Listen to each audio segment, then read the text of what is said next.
Dari ekspresi suram Xiaoyan, Liu Qing bisa menebak bahwa dokter peri kecil kemungkinan memiliki hubungan yang rumit dengannya. Xiaoyan, apa yang kamu rencanakan? Kekuatan lembah sungai es tidak kalah dengan lembah api pembakaran. Ada banyak ahli di sana. Lin Yan merasakan niat membunuh Xiaoyan. Aku akan melakukan perjalanan ke wilayah Pil. Xinlan telah bersama dokter peri kecil. Dia pasti tahu beberapa hal. Kalian semua tetaplah di kota Tianhuan. Xiaoyan berbicara. Biarkan aku pergi bersamamu. Aku akrab dengan wilayah Pil. Lin Yan berkata. Xiaoyan menggelengkan kepalanya. Kamu harus menunggu di tempat Liu Qing. Xiaoyan menepuk bahu Lin Yan. Lin Yan menganggukkan kepalanya setelah ragu sesaat.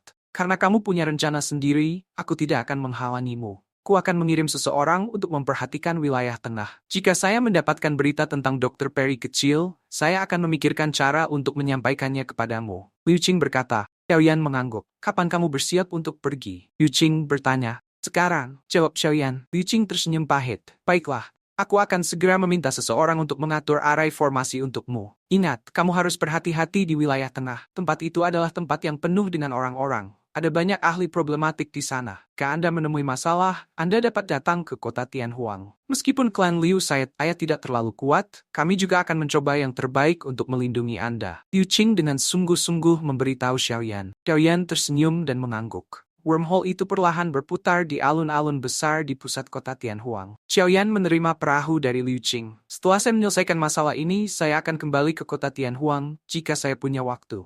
Liu Qing tersenyum. Masih ada perjalanan 5 hari dari sini ke wilayah tengah. Berhati-hatilah. Selain itu, jangan mempermalukan Akademi Jianan. Tenang. Xiaoyan tertawa. Telah mengucapkan kata-kata itu, Xiaoyan tidak menunda lagi. Lin Yan dan Liu Qing menghela nafas ketika mereka melihat punggung Xiaoyan secara bertahap menghilang ke dalam arai formasi. Orang ini tidak peduli bagaimana kita berusaha mengejar ketinggalan. Dia selalu di depan kita. Bertemu monster seperti itu benar-benar merupakan pukulan besar untuk kita. Xiaoyan duduk bersila, ekspresinya sangat serius. Keributan yang terjadi melebihi harapan Xiaoyan. Ada orang-orang yang ingin mendapat manfaat dari kekacauan di antara mereka. Xiaoyan sadar bahwa konstitusi khusus akan menarik perhatian orang-orang tertentu. Ini mirip dengan Qinglin di Kekaisaran Jiama saat itu. Qinglin, gadis dari masa lalu yang memanggilnya Tuan Muda tanpa sadar muncul dalam pikiran Xiaoyan. Dia bertanya-tanya bagaimana keadaannya saat ini. Namun, aku masih harus menemukan dokter peri kecil sekarang. Xiaoyan menghela napas dalam-dalam. Dia akan menghadapi situasi yang kejam. Di antara faksi yang menginginkan tubuh racun, hanya lembah sungai es saja yang menarik perhatian Xiaoyan. Dengan menjadi salah satu dari 3 lembah, mungkin lebih kuat daripada pavilion petir angin. Begitu saya mencapai wilayah tengah, saya perlu memikirkan cara untuk mengumpulkan bahan obat yang diperlukan untuk membantu Tianhua Zunja memperbaiki tubuh. Dengan bantuan Dozun, saya akan memiliki kepercayaan tambahan ketika menghadapi faksi seperti lembah sungai es. Selain itu, tingkat saya mengumpulkan api binatang itu juga harus ditingkatkan sedikit. Jika tidak, api transformasi kehidupan saat ini yang telah saya buat hanya dapat memungkinkan saya untuk menggunakan lotus pemusnahan api sekali. Mata Xiaoyan dengan cepat berkedip. Aku juga harus mulai berlatih 2 perubahan yang tersisa dari 3 perubahan misterius. Meskipun saya terdesak waktu, untungnya saya telah mendapatkan warisan. Kalau tidak, akan sangat sulit untuk dapat menguasainya dalam waktu singkat. Xiaoyan menarik napas dalam. Perubahan mendadak yang tak terduga dalam situasi telah menyebabkan Xiaoyan benar-benar merasakan pentingnya kekuatan. Selama beberapa hari ini, pikiran Xiaoyan tenggelam dalam metode pelatihan 3 perubahan misterius.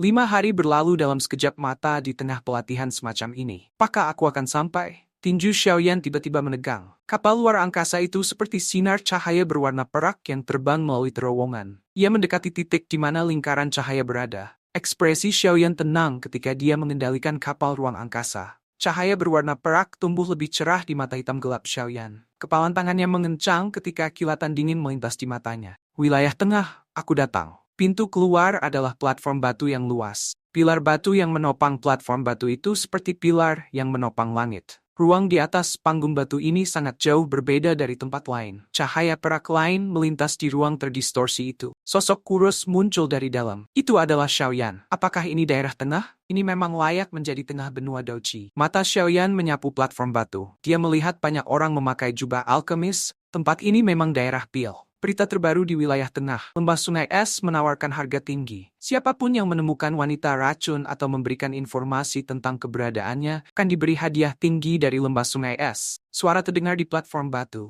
Ini menyebabkan ekspresi Xiaoyan sedikit berubah. Banyak orang yang ingin tahu berkumpul. Jelas mereka tertarik pada wanita racun. Ekspresi Xiaoyan sedikit suram. Dia perlahan berjalan menuju pria kurus, dan kekuatan isap menarik kertas yang bergambar muka dokter peri kecil.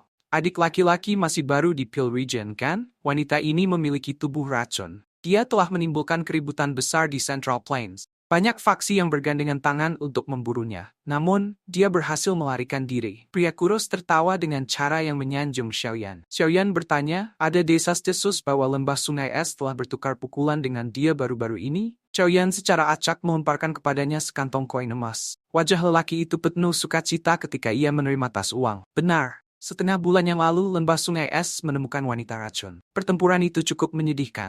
Ice River Valley telah mengirim dua tetua, Bing Yuan dan Bing Fu. Keduanya memiliki reputasi yang cukup besar di wilayah tengah. Kuatan mereka sekitar bintang 6 atau lebih. Mata Xiaoyan berkedut. Apa yang terjadi pada akhirnya? Lembah sungai es telah mengirimkan banyak ahli. Tapi wanita racun itu juga bukan orang biasa. Dia mampu membunuh cukup banyak orang ketika lembah sungai es mengelilinginya. Selain itu, dia bahkan berhasil melarikan diri dari penatua Bing Yuan dan Bing Fu. Namun menurut informasi yang diperoleh, wanita racun menderita Palm Ice Heavenly Mysterious dua tetua. Saat ini, dia terluka parah. Karena inilah lembah sungai es telah mencarinya. Mereka telah mengajukan hadiah setinggi langit. Siapapun yang memberikan informasi yang berguna akan dapat memperoleh hadiah. Pria kecil kurus itu berbicara sambil tersenyum. Xiaoyan berkata, di mana tempat lembah sungai es mengepung wanita racun saat itu? Aliran dewa yang jatuh di utara. Namun tempat itu dijaga oleh orang-orang dari lembah sungai es. Mereka curiga bahwa wanita racun itu tidak melarikan diri terlalu jauh. Namun, mereka tidak berhasil mendapatkan berita apapun meskipun telah mencari begitu lama.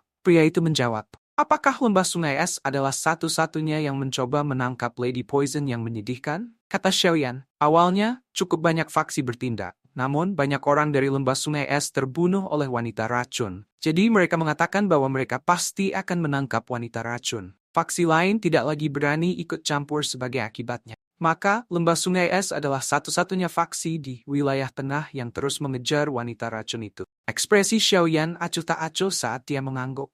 Xiaoyan mengambil peta yang diberikan Liu Qing, dia mengalihkan pandangannya ke utara. Terlepas dari apakah itu kota Ye atau Fallen God Stream, keduanya berada di arah ini. Namun, kota Ye lebih dekat.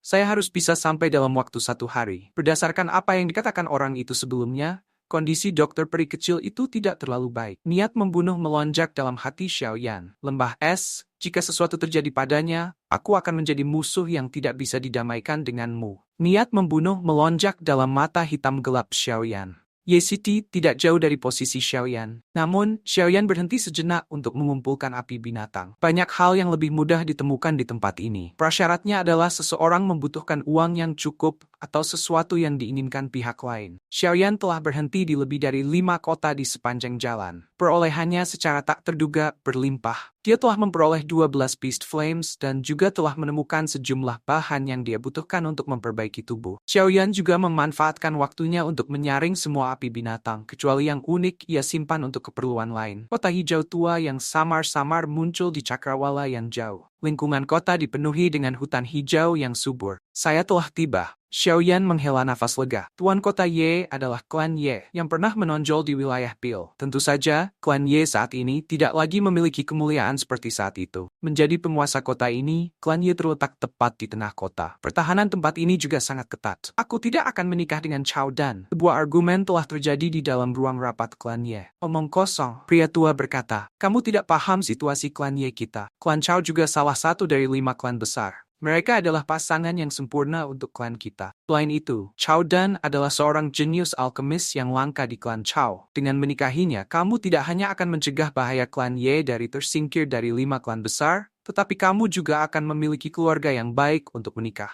Jika aku benar-benar menikah dengan Chao Dan, apa kamu pikir kita bisa menyelesaikan krisis ini? Klan Chao dipenuhi dengan ambisi liar. Mereka sudah lama ingin menelan klan Ye kita. Wanita berpakaian biru itu dengan marah membalas. Kata-katanya menyebabkan pria tua berpakaian hijau itu menjadi kusam. Jika ini tidak berhasil, mengapa kamu tidak memberitahu saya apa yang harus kita lakukan? Jangan bilang padaku bahwa Anda berencana untuk mengandalkan jenius gak jelas dari Akademi Jianan itu. Kamu terlalu melebih-lebihkan orang itu. Bahaya yang dihadapi klan Ye kita bukanlah sesuatu yang bisa dihilangkan oleh beberapa orang gak jelas. Selain itu, Anda sudah berbicara tentang orang itu untuk waktu yang lama. Tetapi kapan kita akan melihatnya? Saya pikir dia sudah lama menghilang. Mana punya dia keberanian untuk datang dan ikut campur masalah kita. Wanita berpakaian biru itu tumpul sesaat setelah mendengar ini. Beberapa orang gak jelas juga tidak tertarik membantu klan kamu dalam menyelesaikan krisis apapun. Sementara wanita berpakaian biru itu terdiam, suara dingin dan acuh tak acuh tiba-tiba terdengar di aula besar. Suara yang akrab terdengar di telinga wanita itu. Dia terkejut dan berbalik dengan wajah penuh sukacita. Teriakan kegembiraan tanpa sadar dikeluarkan ketika dia melihat sosok muda yang perlahan muncul di pintu masuk aula. Kakak Xiaoyan,